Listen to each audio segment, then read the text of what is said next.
যে আমার জীবনের একজন ভালো নেতৃত্বের মধ্যে পড়া হচ্ছে লুৎফুজ্জামান বাবর।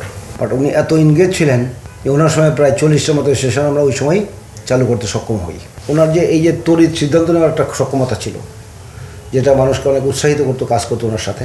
ডিপার্টমেন্টের হেডদেরকে একটা ফ্যামিলির মধ্যে মনে করতেন এবং সবাইকে নিয়ে খোলামেলা আলোচনা করতেন, সমস্যা মোকাবেলা করার চেষ্টা করতেন। ওনার মতো যোগ্য নেতৃত্ব যদি সামনে থাকে, আমার মতে যে কোনো মিনিস্ট্রি অনেক আগায় যেতে সক্ষম। ফায়ার সার্ভিস এবং সিভিল ডিফেন্স আপনারা সবাই জানেন যে একটা ফার্স্ট রেসপন্ডার বা প্রথম রেসপন্সকারী ইউনিট হিসাবে দেশের দুর্যোগ, মহামারী, অ্যাক্সিডেন্ট, ফায়ার, বন্যা সব কিছু সবার আগে তারা মাঠে যায় এবং কাজ করার চেষ্টা করে। স্যার যে জিনিসটাকে গুরুত্ব দিয়েছিলেন, যে ভাবতেছিলেন যে দেশের প্রান্তিক পর্যায়ে বা বড় আকারে কীভাবে আরও ফায়ার সার্ভিসের এই সেবাটাকে সম্প্রসারণ করা সম্ভব হয়, সেই লক্ষ্যে ওনার সময় প্রায় 150 ফায়ার স্টেশনকে নতুন করে চালু করার একটা উদ্যোগ উনি নিয়েছিলেন। 150টা উপজেলা পর্যায়ে ফায়ার স্টেশন স্থাপন করা এবং ওনার সময়কালে ফায়ার সার্ভিস স্টেশন একটা উদ্যোগ নিলে তো এটা কার্যকরী কত সহজ হয় না। জমি অ্যালোকেশন একটা ব্যাপার লাগে, অ্যাকুইজিশন করা একটা বড় প্রক্রিয়া। বাট উনি এত এনগেজ ছিলেন যে ওনার সময় প্রায় 40টার মতো স্টেশন আমরা ওই সময় চালু করতে সক্ষম হই অল্প কিছুদিনের মধ্যেই। এই যে সেবাটা মানুষের দোরগোড়ায় পৌঁছে গেলে প্রায় 40টা জায়গা অধিক, এটা একটা বড় সক্ষমতা আমি মনে করি ওনার। সেই সঙ্গে উনি ফায়ার সার্ভিসকে বেগবান করার জন্য কিছু উল্লেখযোগ্য কাজ হাতে নিয়েছিলেন। এর মধ্যে একটা হচ্ছে যে ফায়ার সার্ভিসের কর্মকর্তাদের মনোবল বৃদ্ধি করার জন্য একটা পদোন্নতি, এরা বঞ্চিত মানুষ ছিল দীর্ঘদিন এবং তাদের মধ্যে কারণ নিরাশা কাজ করতেছিল। সেই পদোন্নতিকে বেগবান করার জন্য শূন্যপদে পদায়ন এবং একটা গতিশীলতা চলে আসছিল ফায়ার সার্ভিসে। তখন অনেক লোকের প্রমোশন হয়েছিল উপরে যাওয়ার জন্য। খুবই মোটিভেটেড ওয়েতে ফায়ার সার্ভিসকে সেবাদান করার চেষ্টা করছে।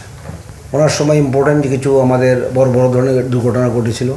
একটা হচ্ছে যে স্পেকট্রাম সাভারে, স্পেকট্রাম গার্মেন্টস 8তলা, এটা প্যান কেক মানে কেকের মতো করে ভেঙে নিচে চলে আসছিল এবং এই জাতীয় ধস সাধারণত পৃথিবী খুব বিরল, খুবই কম ঘটে।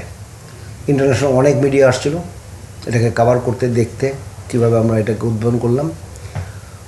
ওই সময় মনে আছে যে রাত 4টা বা 4:30 দিকে আমি যখন শুনতে পেলাম প্রথম যেরকম একটা বড় ধরনের দুর্ঘটনা ঘটছে, ওনাকে রাত 4টার সময় মিটিং করলাম।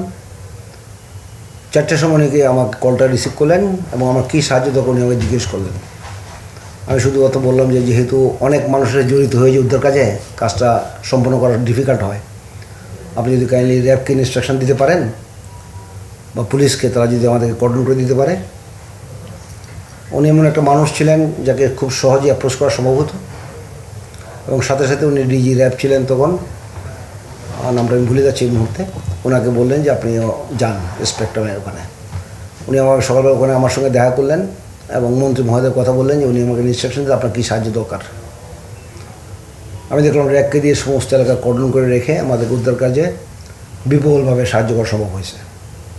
এত বড় দুর্ঘটনা পৃথিবীতে বিরল হয় যেটা বাংলাদেশে হয়েছে এবং ফায়ার সার্ভিস, সেনাবাহিনী এবং অন্যান্য মানুষের সহায়তায় এটা সফলভাবে কাজটা সম্পন্ন করছে, যা ইন্টারন্যাশনাল মিডিয়াতে অনেক সক্ষমতা অর্জন করছে।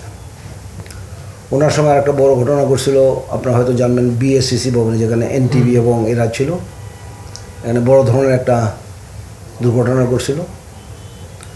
বাংলাদেশের ইতিহাসে মানে প্রথম যখন মানুষ অন্ধকারে, প্রায় একজন মানুষও আপনার এখানে মৃত্যুবরণ করে নাই, বাট অনেক মানুষকে আমরা হেলিকপ্টারের মাধ্যমে রেস্কিউ করতে সম্ভব হয়েছিলাম। ওনাকে যখন আমি জানালাম যে স্যার এখানে হেলিকপ্টারের প্রয়োজন, হেলিকপ্টার ছাড়া এটা সম্ভব হবে না, উনি ইমিডিয়েটলি সেটাকে ব্যবস্থা করলেন। ওনার যে এই যে তড়িৎ সিদ্ধান্ত নেওয়ার একটা সক্ষমতা ছিল, যেটা মানুষকে অনেক উৎসাহিত করতো কাজ করতো ওনার সাথে।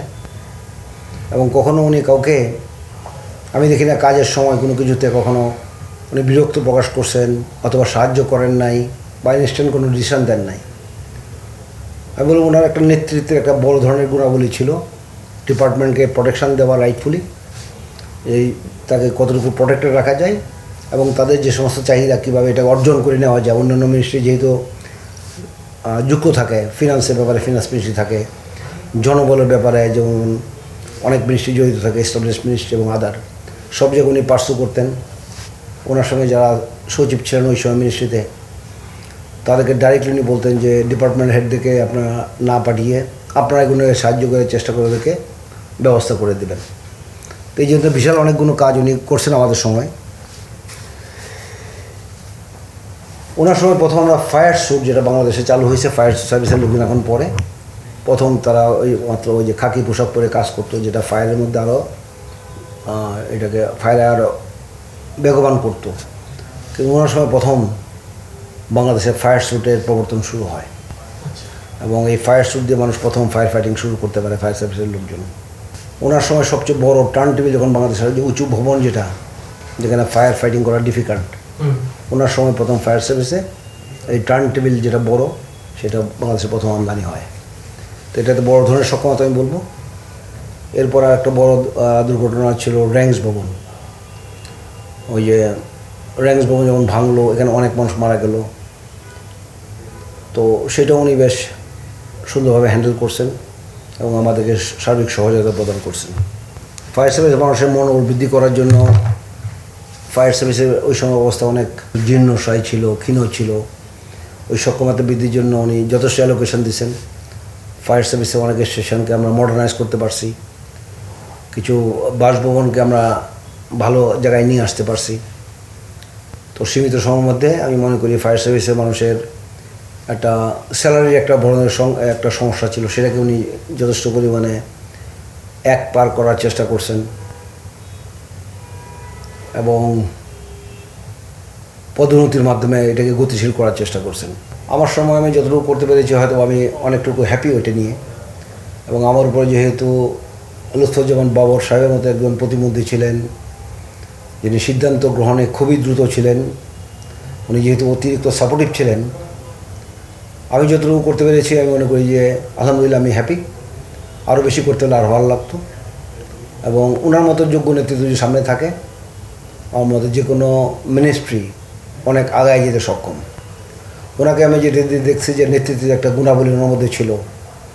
ওনার যারা অধীনস্থ, যারা ডিপার্টমেন্টাল হেড ছিলেন, তাদেরকে যেমন প্রোটেকশন দিতেন, তেমনি আমাদের যৌক্তিক দাবিগুলো কীভাবে দ্রুত আদায় করা যায় সরকারের কাছ থেকে, সবার সঙ্গে উনি সক্রিয়ভাবে কাজ করতেন। এরকম নেতৃত্ব পাওয়া খুবই কঠিন।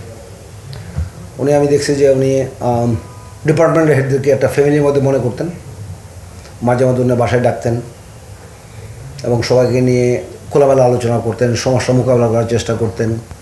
আমি মনে করি একটা এক্সটেন্ডেড ফ্যামিলি হিসেবে সবাইকে ধরে রেখেছিলেন।